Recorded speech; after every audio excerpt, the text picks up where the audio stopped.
Severe weather and tornadoes tear through the Midwest, leaving a trail of death and destruction in several states. We have live team coverage of Sunday's storm. Good morning.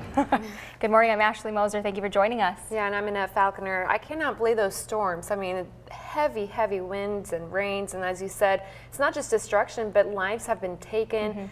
It's still a little windy this morning as well. Yeah, exactly. Even last night. Oh my goodness. I couldn't sleep through the wind, but John James, you have a little look at what we can expect today. Well, the wind advisory has been canceled, actually. Wind advisory out of the National Weather Service, has been canceled. Still going to be a windy day. I mean, we're going to see gusts into the 40s, but not into the 50s, it looks like, as the storm continues to work its way to the east. But boy, what a day yesterday.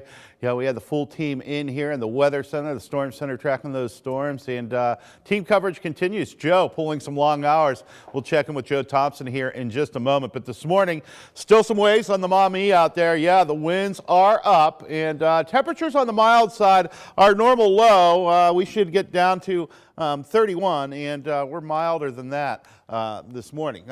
As we head on through the day today, yeah, still going to be windy out there, but the advisory has been canceled. We'll see some sun, some wind, cooler. Yesterday we got into the mid-60s, mid-40s today. We do have a gradual warm-up to talk about, and today's going to be windy, so you may want to hold off on those cleanup in the backyard unless you got something pretty significant you have to clean up. There's still going to be some limbs and debris coming down out of those trees. We do have some power lines down as well. So things will slowly get better.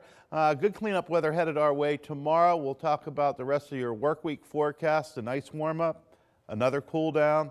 All the details coming up in just a few, but we'll continue our storm coverage. Ladies, back to you. Thanks, John. New this morning, 3 families in Wood County are lucky to be safe right now. That's right. Their homes were destroyed by last night's storm. Meteorologist Joe Thompson was here during the bad weather. Now, he's been checking this damage out all night. He joins us live with more. No, Joe? Hey guys, yeah, it was utter devastation on the east side of Jerry City, which is a small town just to the southeast of Bowling Green, where again there were some homes that were destroyed as those storms made their way on through last night.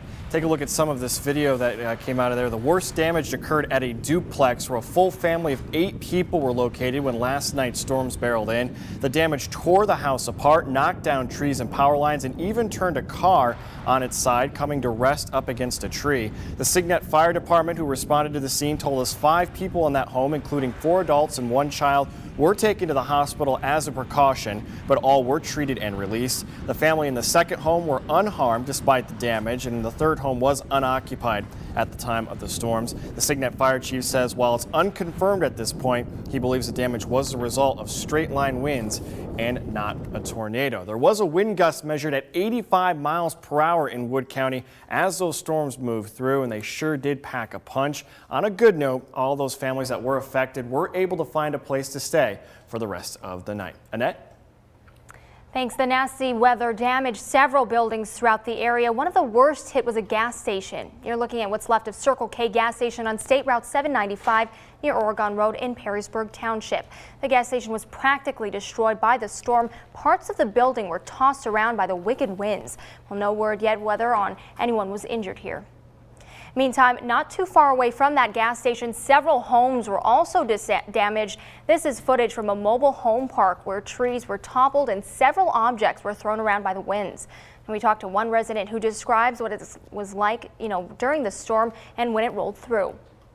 We were sitting in there and the wind picked up and there was a roar, and it rained sideways, it rained up and down. I saw a shed picked up, thrown across the road. When it left up a little bit, I came out. The lady across the street has no roof. We have no power. We have no telephone. We're still not sure if a tornado touched down or if straight line winds were to blame. The severe storms also knocked down trees and power lines in other communities, places like Perrysburg. We found this neighborhood hit hard by the storm. Power was also knocked out in this community with several large tree limbs thrown in yards and in the streets. Now the storms also left their mark on the Glass City. Traffic lights at the intersection of Nebraska and Detroit were knocked out from the storms. Several street lights were also out, making visibility especially hard in that neighborhood. The storms knocked out power to thousands of people overnight this morning. Toledo Edison reporting 12,000 outages. At one point, more than 22,000 were in the dark. The hardest hit county was Wood County. We have several road closures to report, starting with I-75 northbound between State Route 582 and I-475. That part of the highway is reduced to one lane for sign repair. State Route 795 between Glenwood Avenue and Tracy Road is closed due to debris. State Route 199 between Five Point and Roachton Roads is also closed due to downed power lines. And ODOT wants to remind drivers this morning, if you come to a non-working traffic signal, treat the intersection as a four-way stop. There are several closures and delays in light of Sunday's storm. Chrysler has canceled third shift operations at their Perrysburg machining plant. Well, however, people working first shift are to report at their normal time. Meanwhile, a leadership management meeting at Cedar Creek Church was to be held at 8:30 in the morning. That has been canceled by ProMedica. Search and recovery teams are still pouring through rubble across 8 states this morning after that deadly storm system spawned dozens of tornadoes and leveled communities. Central Illinois took the most severe hit. Well, Jay Gray is there this morning in the town of Washington with the very latest. The devastation is widespread and overwhelming. Within less than a minute, everything started collapsing inside the house. Cracking, a sputter, and then next thing we know, it's light inside the house. At least 6 people are dead, dozens injured after a string of violent storms, including 40 tornadoes or more, ripped across 8 states Sunday. Central Illinois took the most severe hit. All of a sudden, the wind really started picking up. When it finally stopped, communities like Washington and New Menden were for the most part wiped away. It's pretty bad as far as people not being able to stay in their home. You know, the roofs are gone, the church steeple is gone, some damage on the inside, and yeah, I would say it's pretty bad. A path of splintered homes and communities leveled by the intense storms stretches from Kentucky through Michigan, where more than 250,000 families were left without power, though they understand. Hundreds of families have lost a lot more. Jay Gray, NBC News, Washington, Illinois.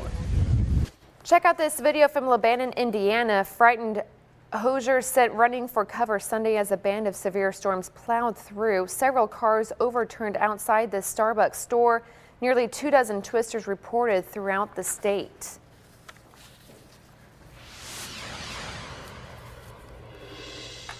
Now to a developing story. You're looking at first video to show the storm surge from the November 8th typhoon in the Philippines. International aid is starting to flow into the region. At the main airport in hard-hit cities Tacloban, a payloader is shifting pallets of water and sacks of rice to trucks.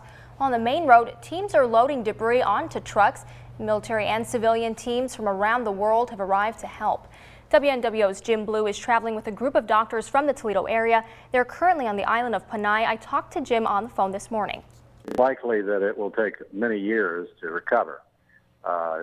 They don't have something like a FEMA. There isn't some kind of federal disaster agency that can come in and help out. They're going to be relying upon the goodwill of people like these doctors from the United States, from Ohio. They're going to be relying on donations from elsewhere. It is a third world country, and it is a very rural situation here. And I have one last question for you, Jim.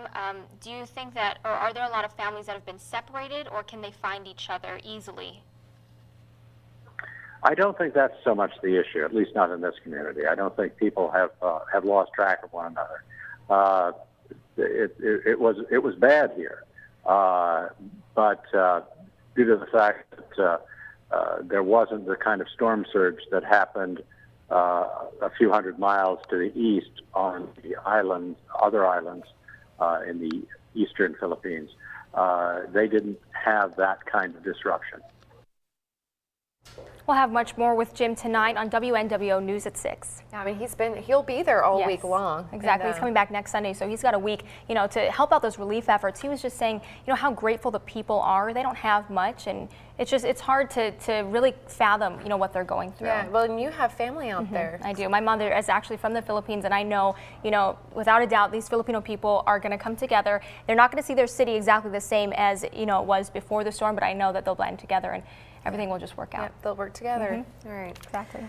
All right, well, the time now is 5:10. The nasty weather is long gone. Now we have to deal with tumbling temperatures. John has your full forecast coming up next. Then turkey trouble, what you need to know before you cook the big bird this year, safety tips that could save your life. Plus, find out how you can reduce your child's risk of getting heart disease later in life. You're watching